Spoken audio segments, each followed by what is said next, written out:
কুলিৰ মাত গছৰ ডালত চোৱা খোৱা খোৱা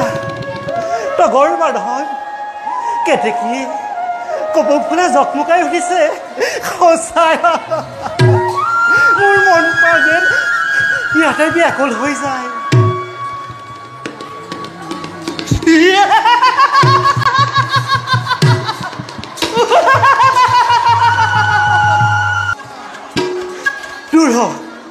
দূৰ হ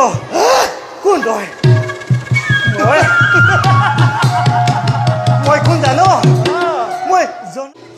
তই যদি মোক স্পৰ্শ কৰ খন্তেকতে ভস্ম হৈ যাবি ভস্ম হৈ যাবি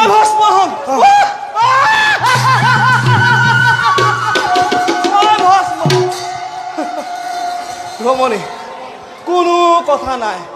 তোমাৰ বাবে মই ভস্ম হ'বলৈ আছো সাজু